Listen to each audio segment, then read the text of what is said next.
Hello, friends. Happy Wednesday to you, and welcome to today's live level up conversation. Whether you're joining me live or joining my replay, let's get started. Welcome to Level Up with Winnie Sun.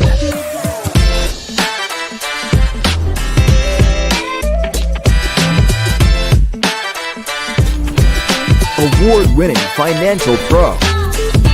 Get ready. Level Up with Winnie Sun. Hello, and welcome to the show. I'm Winnie, your host, an award-winning financial pro, a Forbes contributor, and a CNBC council member and contributor. I'm so grateful to be joining you live. And of course, Happy New Year once again. We are streaming live on many different social media platforms. So jump in, say hello, introduce yourself. It is great to be here with you. Well, let's start with some good news because the market's still open and it's a good day. The Dow is currently up 766 points. Actually, was even a little bit higher just a moment ago. Currently, the Nasdaq's up a whopping 500 points too, and the Nasdaq S&P 500 is also up 116 points. So that's really, really good. Now, part of that is, of course, some of the signals coming in regarding inflation. In fact, on CNBC, shared by my good friend Greg, talking about how the consumer price index has increased by 2.9% year over year in December, up from 2.7% in November. Some of the areas, though, that we continue to see rising prices are going to be in grocery, so 0.3% month over month. But not a big surprise. If you've been to the supermarket lately, you've probably seen a big leap in the price of eggs if you're purchasing eggs. In fact, the price of eggs has increased by 3.2%. In some areas, I think here in Southern California, we're certainly seeing that price jump even higher. In fact, it's not just higher, but you're even having a shortage of being able to find eggs in general. Now, part of this is due to the ongoing bird flu that continues to be wreaking havoc throughout the United States. Now, the price of gas has also increased by 4.4%. Of course, that's adjusted for seasonal factors such as certain areas are colder, right? And certain areas, just depends. Like I know here in California, prices of gas never really goes down that low, but nonetheless, it looks a little bit healthier than it did not that long ago. Now, shelter inflation fell by 4.6%. This is the lowest since January of 2022. So for those of you who maybe get alerts of the value of your home, you might have been surprised that all of a sudden the price of your home actually decreased. I certainly saw that on the office building that I own. And so that was sort of an unfortunate decrease, but it is what it is. Perhaps there'll be some more softness. And for those of you who've been sitting on the sidelines looking to purchase a new home or property, that actually could be good news for you. So a lot of changes, a lot of numbers coming in, of course, a lot of financial news as well. And I'm going to jump into some of that. Now, if you haven't heard already, here in Southern California, the Los Angeles wildfires are creating a lot of issues for a lot of people. Not only have lives been lost, but countless homes have been lost. Now, Lydia DePilia sharing from the New York Times talking about the unprecedented urban wildfire impact here in Los Angeles. Now, Los Angeles fires, as you know, have devastated major urban areas, including the Palisades, the Otto area, the Eaton fire as well. It just continues on. We continue to have a widespread disruption, lots of heavy winds, unprecedented wind levels. In fact, as someone who's been born and raised in Southern California, I will tell you I've never seen winds this strong before. So early estimates are placing the economic toll of the wildfires at $250 billion to $275 billion. So quite a bit. Insured losses are estimated to be at $30 billion. And so in terms of productivity, job losses are projected to be between 15 to 25,000 in sectors such as hospitality and education. A lot of schools burnt down. those areas have particularly been affected. Now, of course, we do know historically fires do reduce employment growth, and that has been the case in impacted areas for many, many years. But beyond the 25 confirmed fatalities, the wildfire smoke continues to pose long-term health risks throughout residents in the Los Angeles area, and is including respiratory illnesses and things like that. But most importantly, a lot of impact in terms of housing. That's probably just going to make things worse, driving up rents probably immediately. And not only that, let's talk about building costs, right? Construction costs and things like that. And in a time where there's only been a lot of threats of tariffs coming, this is certainly not good news for many people that live in the Los Angeles area. Now, if you're looking to help, there's a lot of resources out there. All you need to do is hit Google and how can I help those affected by the Los Angeles fire. Definitely check out the Red Cross, But thank you for so many of you that I know are out there and have been helping. And for those who are affected, you know, hopefully better days ahead. And thank you so much for being patient. I know a lot of our friends, family, and clients, in fact, have been heavily affected. Now, speaking of changes, I wanted to go over to another bit of news that's really been a big topic across multiple platforms on social media, and that's on the topic of TikTok. Now, for many of you, you might be big TikTok fans watching different videos and whatnot. Well, get this, you probably heard that TikTok could be banned actually very, very soon. This is being shared on Forbes, of course. The TikTok faces a U.S. ban in just a matter of days on January 19th due to ongoing concerns over data privacy and, most importantly, U.S. national security. ByteDance, which is the owner of TikTok, has declined to sell its US operations, which of course triggers the deadline. Well, now some users are exploring alternatives to TikTok, such as RedNote. Others have turned to social media to share different jokes and memes and like what they think really funny stuff about the ban, really reflecting sort of the internet's coping culture. Now, the wave of memes also reflects a common physiological response to stress, and they're just hoping for potential. Um, I guess they're just hoping that it doesn't get sold or it doesn't get closed or doesn't something else. They just want TikTok to be the way that it is. So with an estimated 120 million current US users on TikTok, this of course is going to impact significantly on what users spend their time on. So instead of TikTok daily, maybe they'll be going to Instagram or some of the other social media platforms. It's sort of wait to see at this point. But public sentiment does highlight the skepticism towards the ban. They're even questioning how TikTok is any different from Facebook or Instagram, which they say don't have these similar restrictions. So social media's collective humor now is just showing that people don't really believe that this ban is actually going to take place. For those of you who are watching me live, let me know your comments to that. You like it? You don't like it? What are you doing there? I see Vicky coming in and I see Sadiq coming in live. Thank you so much. Yeah, let me know. Sadiq is saying red note. Have you gone to red note? Are you still like hanging out at TikTok? Where are you spending your time? All right. Let's continue on because this is a big story coming out about Capital One. And this isn't a good thing. The CFPB is accusing Capital One of misleading consumers over savings rates. This is being shared on CNBC by Russell Leong, talking about how the Consumer Financial Protection Bureau, CFPB, is now suing Capital One. They're saying that the bank misled customers about savings accounts, which has cost over $2 billion in interest. Wow, that's a lot. Now, we're saying that, they advertise this sort of like 360 savings, and they weren't really very clear about the 360 savings account and sort of new 360 performance savings account, creating that false impression that they were actually identical. To be honest with you, when I first read this article, I thought they were identical too.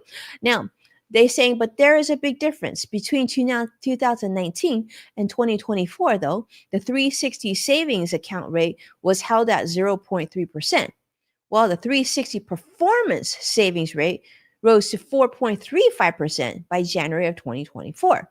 So this 360 savings they felt was, not very good in terms of marketing and their marketing campaigns. And they didn't feel like it was fair.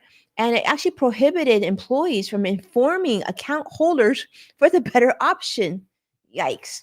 So, yes, so that's what's happening. Let me know your thoughts. If you've had this account, most importantly, like, how would people know unless you really took the time to read the fine print? And let's be honest, a lot of people don't have the time or expertise or interest to read a lot of the fine print on these sort of these banking accounts. But it just goes to show you how important it is to take the time to understand them and to ask questions, and most importantly, to have banking representatives be able to explain them to you. Because imagine if, especially if we have family members who are senior citizens, how would they understand this information? Sometimes it just takes that extra effort to explain things, right? Exactly. And speaking of things that are changing, let's talk about Starbucks. Starbucks is making a big change to their open door policy. Now, what this means is now they are going to reinstate that you must purchase something in order to use some of their benefits. This is being shared by the New York Times, Amanda Hopich, talking about their new purchase requirement.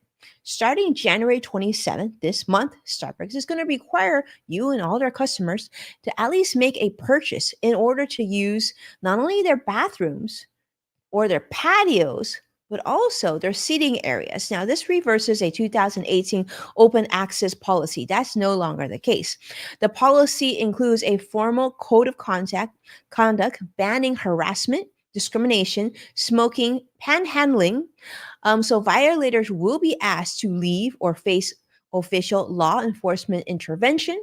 Now, Starbucks plans to provide about 40 plus hours of training to their staff to prepare for these sort of changes and other new practices, such as offering unlimited coffee refills to dine-in customers.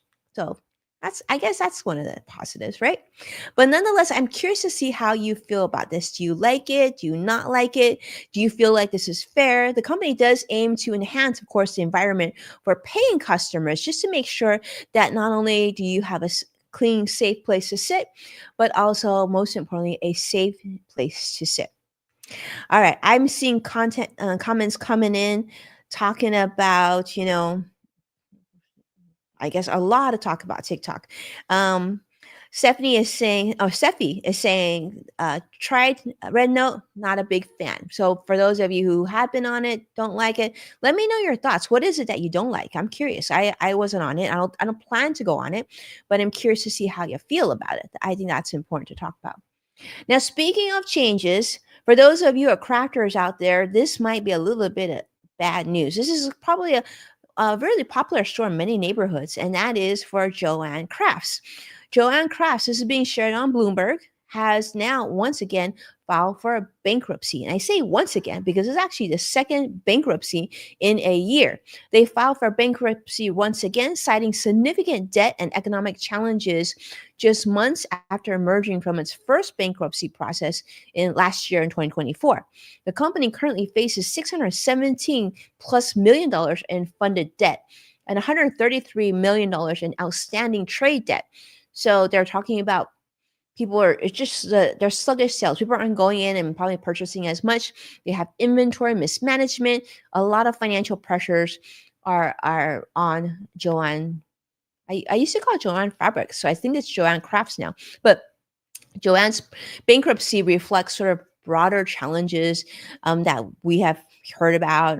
I almost call it like the Walmart Amazon effect. You have so many other options to purchase the things that you need. So some of these more niche businesses like Joann's, sometimes can't compete when other companies get into their space and then are able to reduce costs, right? And then some of the things you don't feel like you have to go into the stores, and those are it gives you more options. So after exiting its first bankruptcy in 2024 with reduced debt and 800 stores, Joanne, of course, aimed for better financial footing, but it looks like it didn't really happen. And so they're now facing a second bankruptcy process.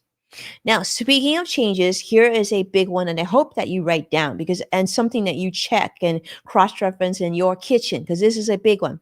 The FDA has banned officially red number 3. This is because of cancer concerns. This is being shared on NBC News by Berkeley Loveless Jr. and Elizabeth Chuck, talking about how this synthetic dye, which is used in things like candy and beverages, and even like gelatin, cereals. They're saying that this has been linked to cancer in lab animals, specifically rats, I think were mentioned in the article. But this was approved to be used in food in 1907, really long time ago. And it's been under scrutiny since the 1980s when studies then revealed that rats would grow tumors when they consume this product. So food manufacturers are now, of course, they need to reformulate their products by January of 2027. So my suggestion is just stay away from them completely now. Today, and just check the ingredients and stay away from red number 3. So groups such as the Center for Science and the Public Interest at CSPI and the Environmental Working Group say this is long overdue, and I think you would probably agree. Now, red number 3 banning isn't something new. It's actually heavily restricted already in many countries, including Japan, the European Union, Australia as well. So, what gives? Why are we here in the United States so slow to ban this product? That's really unfortunate. Can you imagine? I'm reading so many articles on that and talking about parents and seeing the effects of this on their children. But those who are more sensitive to this knew that this was an issue, but then it wasn't widespread. And most importantly, the products have continued to be on the shelves of supermarkets and stores for us to purchase. Big problem. With that in mind, so to give you an idea, some of the areas that you see a lot of this, yeah, Sadiq is saying money, I would agree. A lot of this you're going to see in candy and gummies, even gummy vitamins. I just learned this.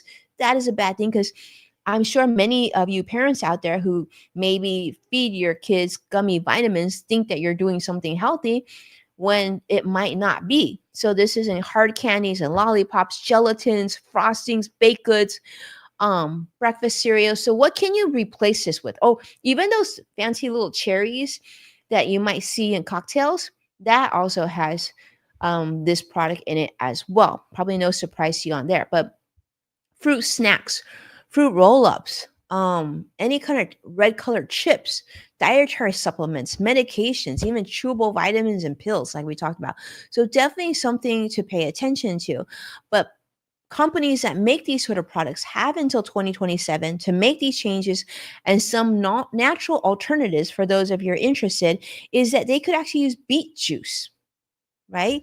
And other things like that to use to make natural dyes. So hopefully this will happen. But in the meantime, just go ahead and I'm going to go through my cupboard, see if I have any of that in the kitchen. I'm just going to go ahead and toss that. But with that, let's take a look at where the market is. And the market's about to close in like 9 minutes. Currently, the Dow's up 745 points. That's great news. NASDAQ is now up 468, came down a little bit. The S&P 500 is also up 111 points. So I think it's pretty fair to say we'll probably end up in a very, very good day as the market closes here in just a moment. Thank you so much, my friends, for tuning in and being a part of today's Level Up. It is such a treat to be here with you. Do me a favor, hit that like and subscribe so you can stay up to date on all the latest business news here with us. And of course, that way you'll get alerted when new episodes are about to start. And to watch full episodes and watch past episodes, you can check out NASDAQ, Amazon Fire, Samsung, LG, and Roku. With that, thank you so much, my friends, for sharing the episodes online. I see many of you tag at Winnie Sun, so I can see that. So thank you so much for making that effort. Truly, truly grateful for you tuning in. And of course, for a deeper dive with all things business and listening pleasure, you want to check out Yes Factor. That's Yes Factor with Winnie Sun. That's my podcast available on Apple Podcasts or wherever your favorite streaming platform is. With that, be well, and I'll talk to you very, very soon. Bye-bye now.